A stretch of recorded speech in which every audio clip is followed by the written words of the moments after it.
ആവർത്തനം അധ്യായം 3. അനന്തരം നാം തിരിഞ്ഞ് ബാശാനിലൊക്കെ വഴിയായി പോയി. അപ്പോൾ ബാശാൻ രാജാവായ ഓഗും അവൻ്റെ സർവ്വജനവും നമ്മുടെ നേരെ പുറപ്പെട്ട് എദ്രയിൽ വെച്ച് പടയേറ്റു. എന്നാൽ യഹോവ എന്നോട്, അവനെ ഭയപ്പെടരുത്, ഞാൻ അവനെയും അവൻ്റെ സർവ്വജനത്തെയും ദേശത്തെയും നിന്റെ കയ്യിൽ ഏൽപ്പിച്ചിരിക്കുന്നു. ഹെശ്ബോനിൽ പാർത്തിരുന്ന അമോരി രാജാവായ സീഹോനോട് ചെയ്ത പോലെ നീ അവനോടും ചെയ്യുമെന്ന് കൽപ്പിച്ചു. അങ്ങനെ നമ്മുടെ ദൈവമായ യഹോവ ബാശാൻ രാജാവായ ഓഗിനെയും അവൻ്റെ സർവ്വജനത്തെയും നമ്മുടെ കയ്യിൽ ഏൽപ്പിച്ചു. അവനാരും ശേഷിക്കാതെ വണ്ണം നാം അവനെ സംഹരിച്ചു വന്നു. അക്കാലത്ത് നാം അവൻ്റെ എല്ലാ പട്ടണങ്ങളും പിടിച്ചു.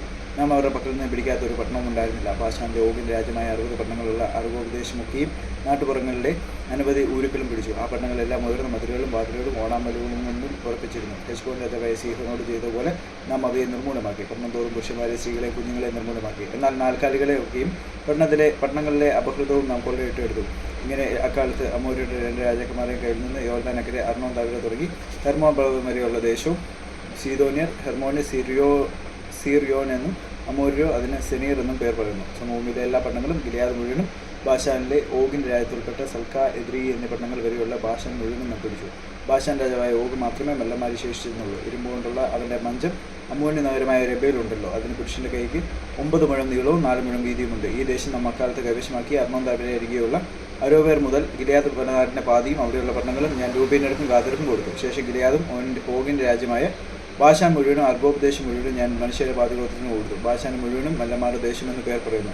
മനുഷ്യരുടെ മകനായ യായീർ ഗശൂര്യരുടെയും മാഖാത്യരുടെയും മധ്യ വരെ അർഗോപദേശം മുഴുവനും പിടിച്ച് തൻ്റെ പേരും പ്രകാരം ബാശാന് ഹവോത്ത് യായീർ എന്ന് പേരിട്ടു. ഇന്നുവരെ ആ പേർ തന്നെ പറഞ്ഞു വരുന്നു. മാഗീറിന് ഞാൻ ഗിലെയാദ് ദേശം കൊടുത്തു. രൂപേനർക്കും ഗാദിർക്കും ഗിലെയാദ് മുതൽ അർണോൻ താഴ്വരയുടെ മധ്യപ്രദേശവും അതിരും അമോന്യരുടെ അതിരായ യബോക്ക് തോടുവരെയും കിന്നേരോത്ത് തുടങ്ങി കിഴക്കോട്ട് പിസ്കയുടെ ചെരുവിന് താഴെ ഉപ്പുകടലായ അരാബയിലെ കടൽ വരെ അരാബയും യോർദാൻ പ്രദേശവും ഞാൻ കൊടുത്തു. അക്കാലത്ത് ഞാൻ നിങ്ങളോട് ആജ്ഞാപിച്ചത്, നിങ്ങളുടെ ദൈവമായ യഹോവ നിങ്ങൾക്ക് ഈ ദേശത്തെ അവകാശമായി തന്നിരിക്കുന്നു.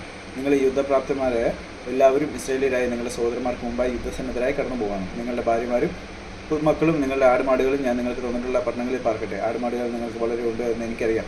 യഹോവ നിങ്ങളെപ്പോലെ നിങ്ങളുടെ സഹോദരന്മാർക്കും സ്വസ്ഥത നൽകുകയും യോർദാൻ അക്കരെ നിങ്ങളുടെ ദൈവമായ യഹോവ അവർക്ക് കൊടുക്കുന്ന ദേശത്തെ അവർ കൈവശമാക്കുകയും ചെയ്യുവോളം തന്നെ. പിന്നെ നിങ്ങൾ ഓരോരുത്തരും ഞാൻ നിങ്ങൾക്ക് തന്നിട്ടുള്ള അവകാശത്തിന് മടങ്ങിപ്പോരണം. അക്കാലത്ത് ഞാൻ യോശുവയോട് ആജ്ഞാപിച്ചു, നിങ്ങളുടെ ദൈവമായ യഹോവ ആ 2 രാജാക്കന്മാരോട് ചെയ്തു നോക്കുകയും നീ കണ്ണാലെ കണ്ടുവല്ലോ. നീ കടന്നിരുന്ന സകല രാജ്യങ്ങളോട് യഹോവ അങ്ങനെ തന്നെ ചെയ്യും. നിങ്ങൾ അവരെ ഭയപ്പെടരുത്. നിങ്ങളുടെ ദൈവമായ യഹോവയല്ലോ നിങ്ങൾക്ക് വേണ്ടി യുദ്ധം ചെയ്യുന്നത്. അക്കാലത്ത് ഞാൻ യഹോവയോട് അപേക്ഷിച്ചു, കർത്താവായ യഹോവയെ നിന്റെ മഹത്വവും നിന്റെ ഭുജവീര്യവും അടിയനെ കാണിച്ചു തുടങ്ങിയത്. നിന്റെ ക്രിയകൾ പോലെയും നിന്റെ വീര്യപ്രവൃത്തികൾ പോലെയും ചെയ്യുവാൻ കഴിയുന്ന ദൈവം സ്വർഗത്തിലാകട്ടെ ഭൂമിയിലാകട്ടെ ആരുള്ളൂ. ഞാൻ കടന്നു എന്ന് യോർദാൻ അക്കരെയുള്ള നല്ല ദേശവും മനോഹരമായ പർവ്വതവും ലെബാനോനും കണ്ടുകൊള്ളട്ടെ എന്ന് പറഞ്ഞു. എന്നാൽ യഹോവ നിങ്ങളുടെ നിമിത്തം എന്നോട് കോപിച്ചിരുന്നു. എൻ്റെ അപേക്ഷ കേട്ടതുമില്ല. യഹോവ എന്നോട്, മതി, ഈ കാര്യത്തെക്കുറിച്ച് ഇനി എന്നോട് സംസാരിക്കരുത്. ഇസ്രായേലിന്റെ മുകളിൽ കയറി തലപൊക്കി പടിഞ്ഞാറോട്ടും വടക്കോട്ടും തെക്കോട്ടും കിഴക്കോട്ടും നോക്കിക്കാണുക. ഈ യോർദാൻ നീ കടക്കുകയില്ല. യോശുവയോട് കൽപ്പിച്ച് അവനെ ധൈര്യപ്പെടുത്തി ഉറപ്പിക്കാം. അവൻ നായകനായി ഈ ജനത്തെ അക്കരെ കടത്തും. നീ കാണുന്ന ദേശം അവൻ അവർക്ക് അവകാശമായി പങ്കിട്ട് കൊടുക്കുമെന്ന് അരുളിച്ചെയ്തു. അങ്ങനെ നാം ബേത്ത് പെയോരിനെതിരെ താഴ്വരയിൽ പാർത്തു.